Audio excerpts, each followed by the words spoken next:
Okay. We're good. All right, so first, just quick update. Yes, I was kind of in the goon cave for a bit because I have been being like kind of very, very exhausted with, how much I've been binging this shit and, getting the work done and shit. And I wanted to clear out the hardest things just in one fell swoop before I like run out of energy to do hard things, basically. So I really had to prioritize getting these done. This Enoch animation was absolute ball CBT. But yeah, they're done, so they'll be playable soon, very soon. Um, the poster finally has a not a drill. This is the final rough draft, so it's all just just inking and painting in details and fixing up whatever shape things. Just basic, more no heavy thought process. Just making sure every detail is nice, inked, all that shit. I'll probably work on some of it on stream. So I really should be making an update post, but like I really don't want to carve out any more time than I have to. Oh, if you check YouTube too, there's like plans for the YouTube, but they're not like comprehensive. I kind of have more plans than I laid out there, but you can check the YouTube community post for plans for the channel, all that stuff. So, okay. So, what I want to talk about today is a topic that is kind of mindset related, but it's kind of technical. It's kind of a mix of everything. It's kind of art, mindset, and literary stuff. And I basically just want to talk about literary viability of art styles specifically. And the reason I want to talk about this is because it has a lot to do with, well, first of all, many things. So this is relevant to anyone interested in storytelling, and it's relevant to anyone interested in art. So it's really good to know this, and while it's not like super immediately practical, it can help you understand a lot of things, why you feel a certain way about one thing, or what it means to do one style versus another, all those types of things. And so for some people, this could easily have a lot of immediate practical application. For other people, it's just really good to know. For other people, it's just very good to know because it can keep you informed. It can help you make the decision between what to study and what not to study and stuff. So let's just get to the point. Not all styles are created equal. What does this mean? Well, it means two things actually. There's two spectrums. The first spectrum is artistic, and the second spectrum is literary. So these are connected, but they're not equal. So basically, the artistic quality of a style comes down to effectively how comprehensive is the technique on display. So that basically means things like how complete is the shape system, how advanced is the line work, what's basically like how much can it meet any sort of posing demand, all those types of things. That's how like technique complete artistically a style is. So something that will happen a lot in sometimes this will happen in Undercooked. Even back in the day, back in the O's, this could happen with illustrators. Nowadays, there tend to be stricter on illustrators. This isn't really allowed to happen as much. This can happen with mangaka, though, quite a bit, too, or illustrators who are still, like, in training and stuff, who are not fully there. What can happen is that an art style can actually sort of be effectively sort of like missing notches. So, for example, the main thing above all else that makes an art style is how is the face designed from each angle. So what can actually happen is that artistically underdeveloped, undercooked art styles can actually sometimes lack design for certain angles. In which case, if an animator or something is to then take it and adapt it, sometimes they sort of like almost reference the fact that the style is undercooked, but then they give it a more advanced design on top of it. It's very weird. Not going to claim I fully understand it, but the point is that people who are really good can tell. So like a lot of time, my brother will notice if a style is from a mangaka or not. A lot of time he'll just call it accurately or call the skill level of the manga. Like, oh, this mangaka was probably less good, and then you can check just based on the anime design, and you can check and you can be like, oh yeah, this person is not like phenomenal. So yeah, that is a thing. The next one though, literary, and this is the one we're going to be a little bit more focused on today, obviously, because this is just draw good, know how to design well and shit. Literary one is the one we're going to dig into because this corresponds to pretty much primarily two things. But these things are very deep. Archetypal range and modal range.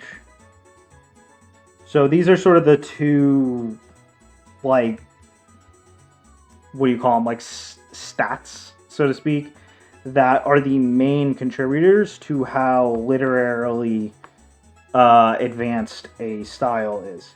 And you can think of the artistic development of a style as effectively a catalyst to both of these. The more artistically developed a style is, the more it'll be realizing its potential of these two things. So how does that work? So how do all these things work? Well, there's basically like 5 tiers to what you would call like literary applicability. Tier 1 just means we could call it like full range. Let me make sure OBS isn't fucking up. Okay, we're good. Full range. So these are complete styles. You could call these literarily perfect styles. It's a style that can use the full range of the modal color wheel. So when you think of a color wheel, obviously here's the color wheel on the side. You got your yellow crap here, and then you got your blue crap at the bottom. Point is as you travel toward the high stuff, you are going bright, and as you're going this way, you're going dark.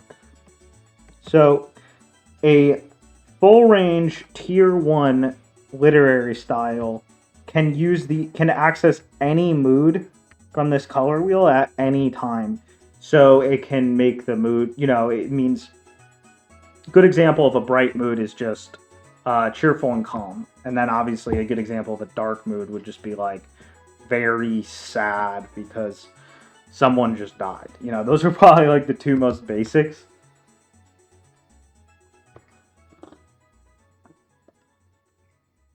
So basically, why is it good to have full access to the color wheel? Well, it's because, literally it means it can tell any type of story. It can do anything. I don't mean literally any type of story. I just mean any time a writer's like, I need this mood, it will find a way to whip out the mood. Which is extremely helpful because it means any sort of advanced trick is on the table now. Any sort of complex modal trick is at your disposal. So the next is when you get tier 2s. And what these are is just large range. And what you're getting with these is typically there's going to be slices missing. So it's kind of like, maybe there's a really subtle, not quite dark not quite bright mood that's just kind of missing. This can happen a lot with like toonier styles because they tend to be a little bit more extreme. Like if you take, like the Kaite Shujin games, like Wada Nohara or Mogeko Castle. Her style's kind of like that. Like it has really good range, but it's just missing some kind of more subtle aspects. Also, too, because it's so sarcastic, it can't really ever get that bright. Like it's missing the most bright spot. Um, so that's just a good example. It's got really good range, but it's just missing little slices and stuff. So 3 is when you're in a full blown limited range. This is very, very common to happen with anything that prioritizes common for, I don't know why I'm saying, let's just say common with anything that's trying to prioritize coolness. I mean, a pun not intended. This is not a pun. It's just literally probably not a coincidence that we use the word cool to mean cool, because we're probably, that word in the first place probably came from the fact that people notice that something that is cool tends to run towards the darker moods more. It's just a theory, but at any rate, when something's really cool, typically what happens is if it doesn't outright block off a large part of the pie, it will often, at the very least, be weaker with it. So it kind of like, even if it goes here, it can do less with it. Like it has less ways of expressing these brighter moods and stuff, even if it can go there. A lot of the time, a lot of them just can't even just get that bright. That's very, very common. So that's why a lot of those tend to fall into a tier 3. And then finally, we get tier 4, which is these are bad. And I say bad in quotes, but I really mean it. They're bad. Like, you don't want to ever use one of these unless it's just for purely artistic reasons. Like, if you're hitting a 4, you have to know you're, like, out of the storytelling game, basically. So what this means is it's limited range and it doesn't do anything with the range it has. Like, it doesn't do anything remarkable. Like, it's not, so we could say poor quality of mood. So this can happen when you can kind of just think of it like in Pokemon terms. Like, what if you're to compare, like, Wartortle to Blastoise, what's the difference? Literally nothing. They have the same type. They can learn all the same moves and everything. Blastoise is just better. A lot of 4s have a corresponding, like, 3 that's just better, and they're just not doing it for some reason. Then there's straight up 5, and this is just like F tier. This is just like you didn't win. You're not doing anything. This is just no use. It means that it doesn't even distinctly establish moods in the first place. That's when a style is very, very bad. Like, it literally has no use. These are extra bad because it means you can't even. The thing about tier 4s is that they can still. Sometimes a tier 4 won't even reveal that it has an issue if what it's being done with it is simple enough. But the problem with tier 5s is that they can't even do simplicity correctly. That's why these are, like, very bad. Never touch a tier 5. So, does that mean you should only ever use a tier 1? No, that's not how it works. All 1 through 3 are useful because, it's like kind of back to Pokemon. It's kind of like how a Pokemon doesn't have to be the strongest Pokemon to have something that it's uniquely good at. So let's start. I'm going to show you examples of. I don't know if I'm going to have an example of all of them, but I'm going to show you a couple of them. We're going to start with a full. Well, we're just going to jump back and forth. Start with a full ranger. Okay. Actually, it's scratch that. We're going to start with F tier. It's going to be easier to explain if we start. Okay, so here's Chainsaw Man, as I like to call it. This is pretty much an F tier. It has an intuitive way to become a 4. Possibly even maybe a 3 if it was to really do some big changes, but that's kind of stretching it. So what's the issue with the Chainsaw Man style? Why does it not do anything? Why does it not have any specialties? Well, the biggest thing you're going to be looking for are 3 things. Let me list them all out. Focal variation, taper, which also, I'm going to put silhouette next to this. I don't know how to spell that.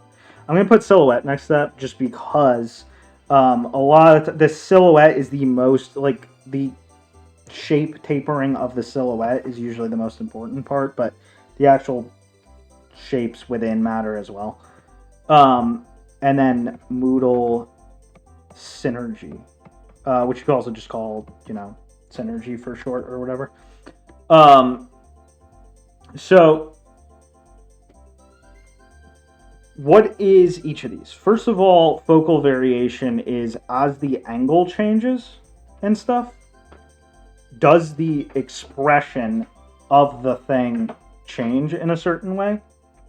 I will show you. Basically, actually, this is where it would start. This is where we're going to use a good example first. So, basically, as we get all the different Hachikujis, like, what feature stands out as most distinct each time the angle changes? There's a degree of subjectivity to this, and there's a degree of objectivity.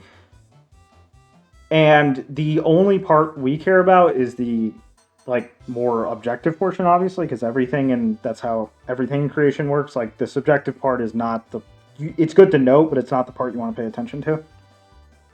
So, for example, if we're going from this angle to this angle, what's something very objective we can point out? Well, first of all, that there's a lot of space between eye and chin compared to this angle. I mean, just look at that. It's like it almost doubled.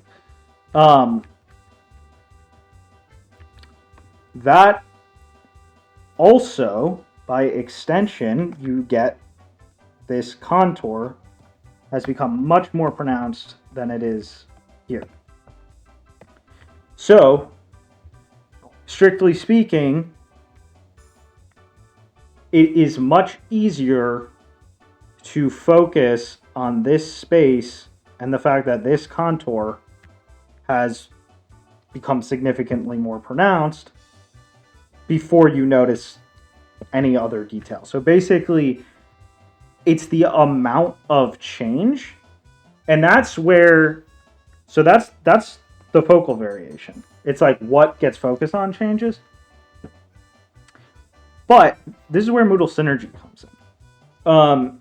It can't just sort of change arbitrarily, and we'll get into examples that have like good focal variation but lack actual Moodle synergy in a sec. But before that, let's just point out the obvious with the taper quality. That's really obvious in these. Let's actually see if I can convert the brightness to opacity and then do a straight up silhouettify these. Oh yeah, sure enough, it didn't work. Actually, maybe I can do this. Yeah, I don't know why. I don't know why that doesn't work, but fuck it. So anyway, point is, you can see how much the actual silhouette of the face, because the Watanabe character designs are very obvious with how much the actual features change character from each angle. First off, obviously the eye changes its like surface area significantly in each angle and stuff. Stuff like, I just mentioned, like the actual face and stuff. The cheeks have a drastically different character depending on like which angle you get them from. Um, the chin, all those things. The nose as well obviously does a strong travel. Like it starts here with the basic snout from the front, and it has a strong character change from each angle to the point where when you hit the profile from here, the eyes are blatantly obviously stronger than the nose here. When you go here, obviously the whole snout region is completely taking the focal what do we call it? The focal, let's just call it the focal the focal stage. So it's a big change in focus. Anyway, point is, go back to Chainsaw Man. I'm actually calling it that by accident. I keep trying to say it correctly, and I keep saying Chainsaw Man. Okay. You might notice the problem immediately, which is that it does not matter how you turn this style. The eye, that like sort of silly Fujimoto eye, that will always be the focus, no matter how you shift the character. And if you'll notice too, this is something that's really common, especially in kind of undercooked manga styles, is a lot of the time the features, especially tends to happen with the eye, it tends to be kind of stubborn. Like it doesn't, again, because Moodle synergy is so important, there's times when this is okay. But something you'll notice is that a lot of times with the undercooked styles, the eye will actually kind of have a stubborn character to it, where like no matter how you turn it, it kind of keeps wanting to look very similar. So these could all be like drastically different angles, but notice the eye keeps being... A lot of that's just because it makes the manga a lot easier to draw. And this style was literally designed to be easy to doodle. It's designed to be forgiving for when Fujimoto draws it, and the animators are just making it look epic because they have that power, but the actual idea underneath was built out of doodling intent and stuff. So that's the first main issue. Is just it gets an F in focal variation. The next one is, if you think like the taper silhouette stuff, it has a pretty persistent shape there as well. Like it doesn't like changing much. A lot of the time, no matter how you turn it, you get a very similar character to the vibe of like, you kind of, if you're to try to like abstract it, it's very rare that you're getting anything other than this kind of like silly, like basic trapezoidal impression. Like there's my eyes. Like there. Like this is sort of the Fujimoto symbol. It's very undercooked. It does not work. It has no variation of moods. And let's not get into Moodle synergy yet. That one's a little more complicated. How am I doing on time? Yeah, it's gonna be a long one. Let's just keep going. We're just focused on moods right now. Let's get into archetypal range for a bit. This one's a little more self-explanatory. It's literally how many types of characters can you make out of the thing. Honestly, I'm gonna kind of let this one speak for itself. Here's 3 different characters, all three of whom are supposed to be on pretty different parts of the color wheel, like with their archetype. Um, like, okay, so Aki's supposed to be kind of like a dark character. Power's supposed to be a brighter character, bright with an edge, so not like totally committed to brightness, but on the brighter side. And then Makima's supposed to be sort of middle ground, like she has some empathy, she has some lack of empathy. If you look at the three characters, it's there's very, very little outside broad features that actually convey that they're of a different archetype, because it's almost like a creature with a low amount of chromosomes. Like, it just doesn't have a lot of variation, doesn't have the ability to create much variation to begin with. It's very difficult to tell that any of these characters are not just like depressed, dark, but like kind of attractive, whatever. It's just there's low archetypal articulation. I'm not even sure I have to dig into like what's causing that effect. It's kind of self-explanatory and easy to see. It's just the shapes being used do not have readily available variations that convey different things, that convey significantly different things. So if you're to look at the eye symbol Makima's using, and then you're to look at the eye symbol that Aki uses, they're just too fundamentally similar in ways that are functional to moods. So it's basically pointless variation. So there's very little to actually establish archetypal range, which is very, very bad. Your style is pretty much cooked if you can't get archetypal range. So let's go back to focusing on moods, because it's the more complex one. So here's a good example of a really good three tier.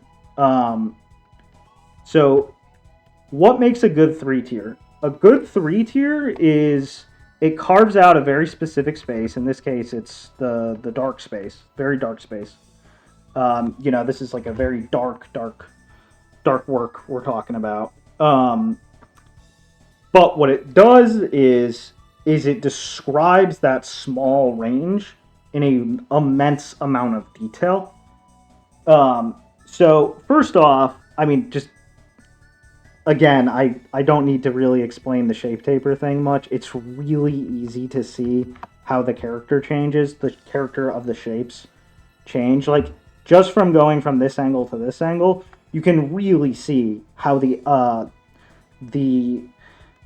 first of all, stuff like this contour popping out, the shift to the apparentness of the cheekbone over the whatever, the fact that the mouth gets that sort of foreshortening effect, all of those things contribute to a strong sense of focal variation, meaning you're getting a lot of different use out of each angle.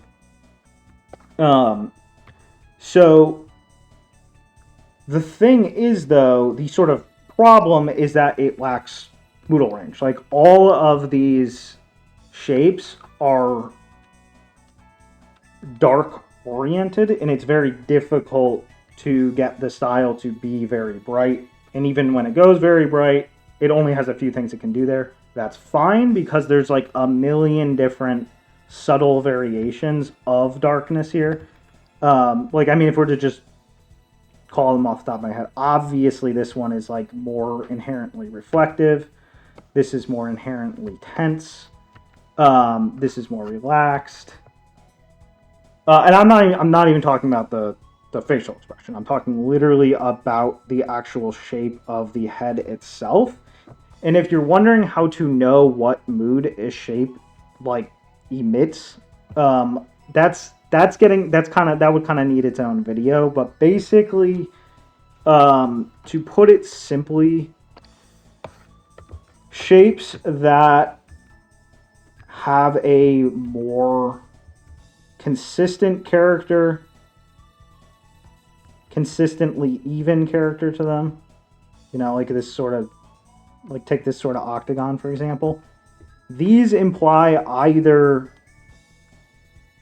tension or homeostasis, or a mix of both, because they're kind of similar if you think about it, because homeostasis is built on the act of an organism being alert to life.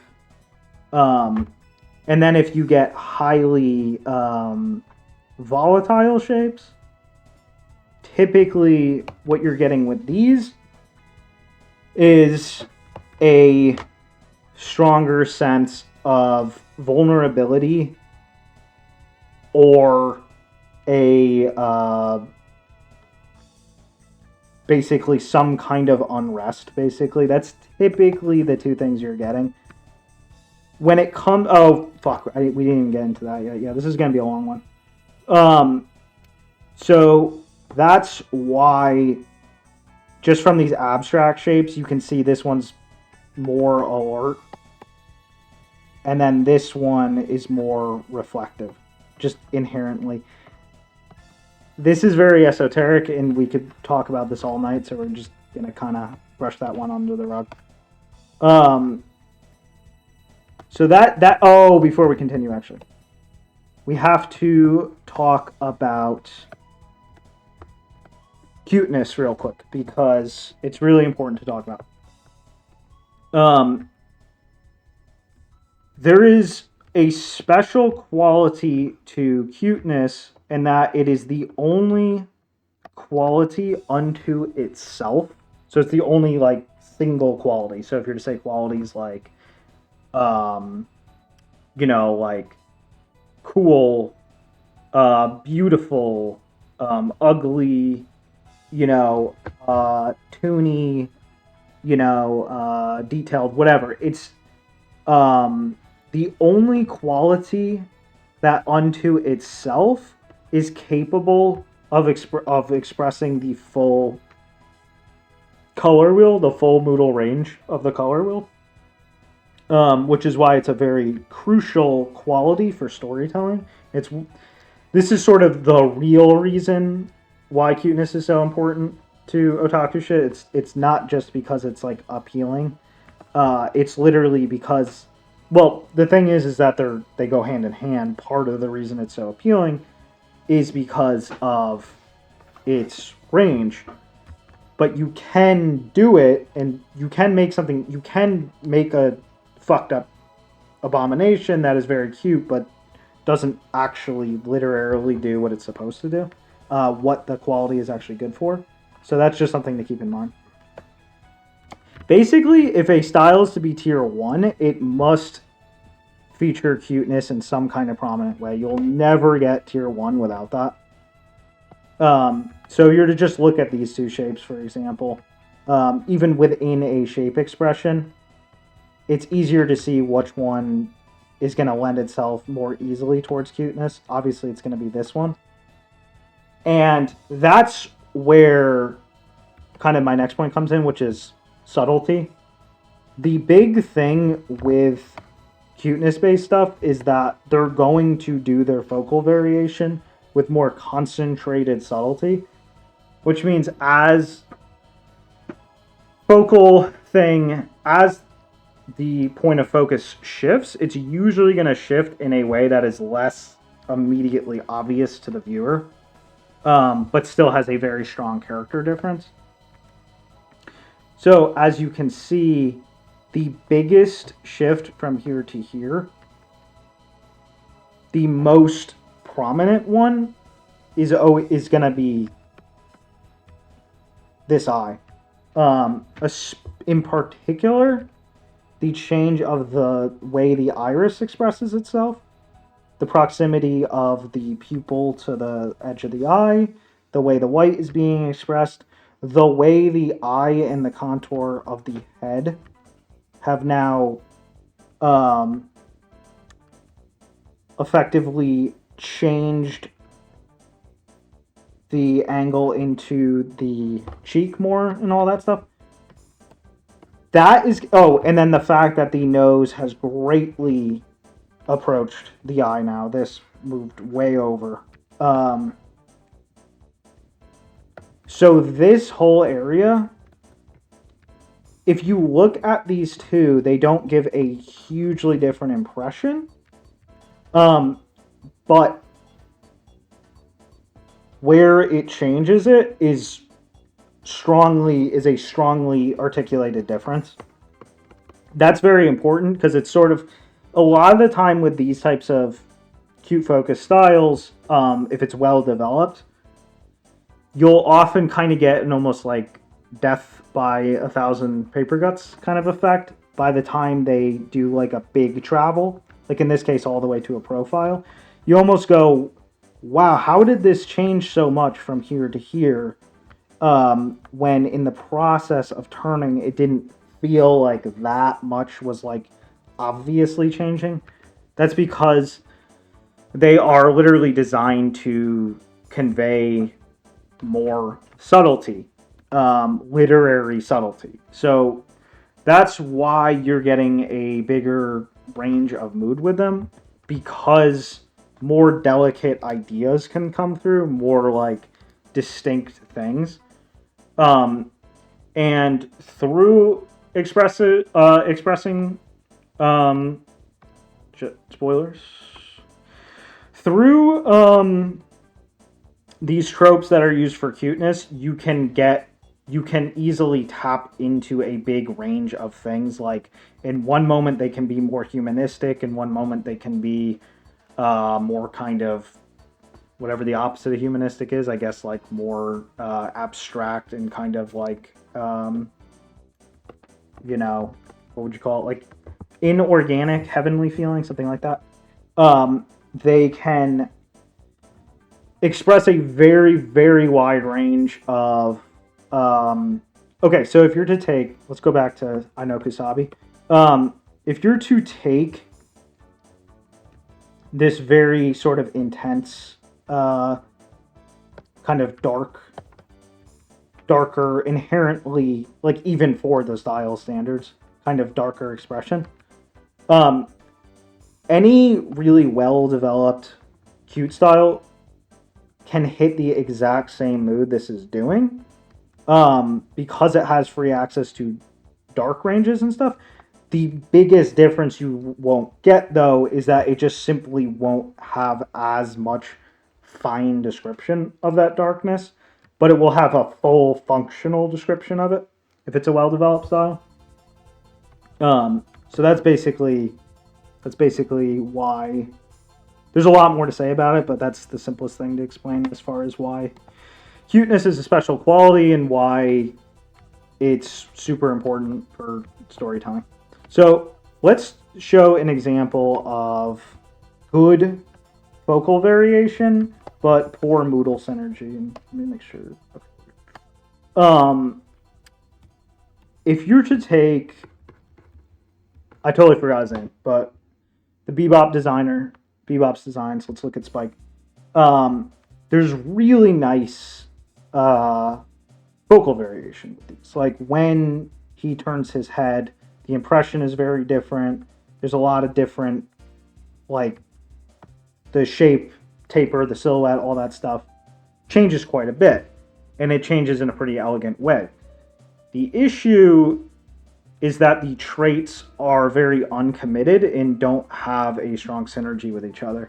So you're getting good pieces, but they are effectively randomly thrown together. And it's just simply the fact that, the designer's good at art that allows them to be strung together satisfyingly. But there's not an actual synergy of ideas. Because, first of all, it's like, okay, this kind of rigidity to this almost like, here,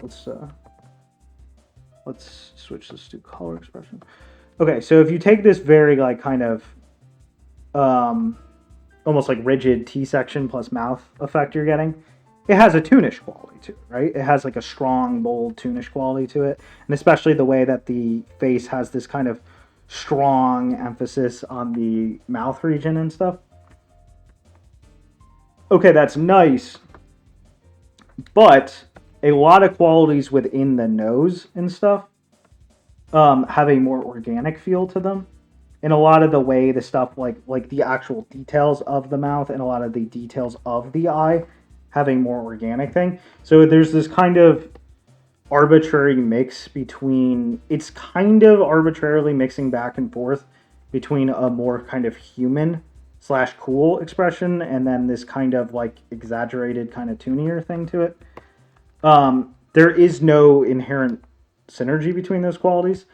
If you're wondering why, again, that would when I go through all the genres and stuff, you'll get a better sense of why some qualities just don't mix well and others do.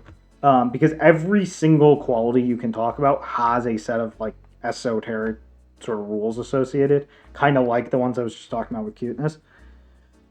But point is it's choosing a bunch of qualities that don't synergize, and that's why they can have like a nice focal variation, but you get this kind of whole lot of nothing effect basically. Like it's good at hitting facial expressions. Like it mogs the shit out of Chainsaw Man, which straight up has difficulty making the characters emote at all.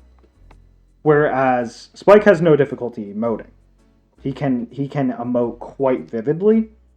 The issue is just that when he emotes, there's very low archetypal information, and then the actual details themselves don't form like a complete idea.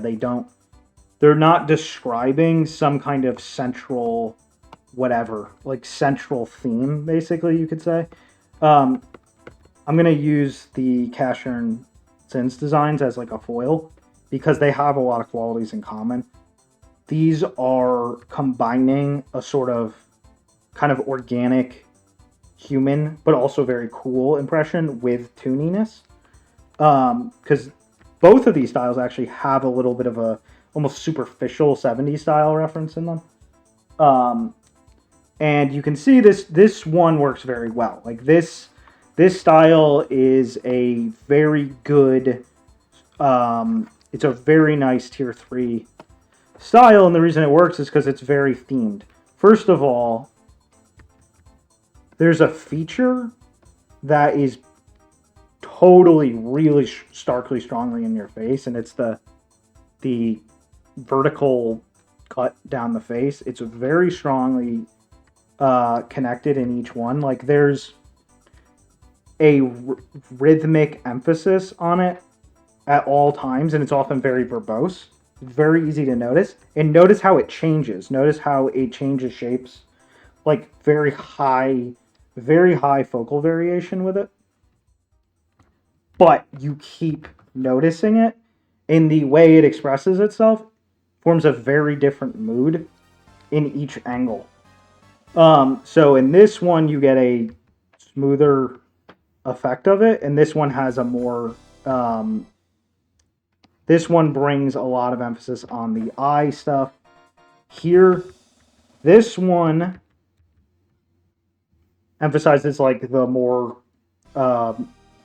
high volatility to the contour, and instead does not draw attention to the eye, leading directly into it. So it's very just these two angles, which are not that different, or he doesn't have to turn his head that much to go from here to here, but the actual way in which the main feature is being expressed is very drastic.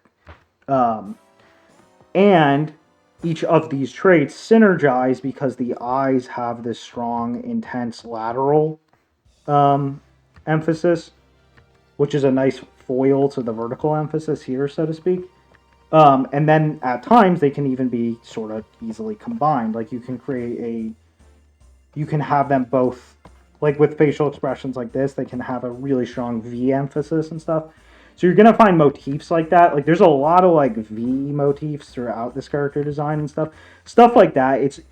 That's why I say like that's why I was like hesitant to talk. I was very hesitant to talk about this topic up to this point, just because like you can really ramble forever about this, and there'd always be new things to talk about because it's a very additive thing. It's like, well, what about this? What about this? And you're always going to find it's a collection of a ton of shit. It's very rare that you're going to find this just make or break, like you had the key or you didn't have the key. It's very rarely that. It's almost always like a bunch of shit came together to make the difference.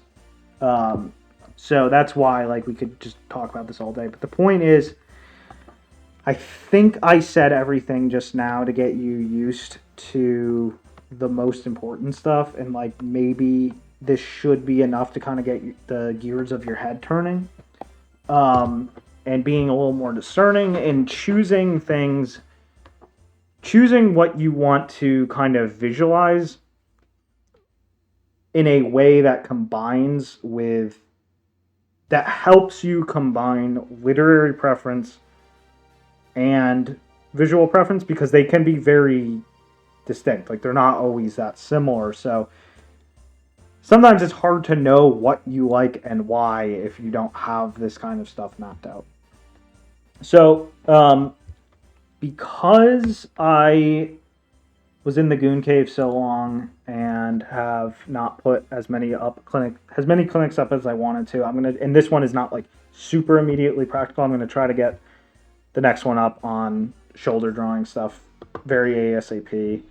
And then I'm going to try to finally, we're going to start digging really deep into genre-specific stuff, which should illuminate a lot of stuff with storytelling stuff. So I will see you soon.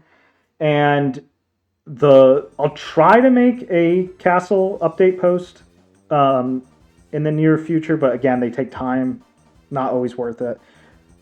If I don't do that, the next thing you'll see will be a clean update, new battle demo.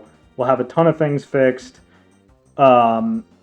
music tracks finished, so it's not just the repetitive stuff. It actually has like a full nice melody to it, and I just have to get Yuri Enoch playable, and you'll be able to play that soon.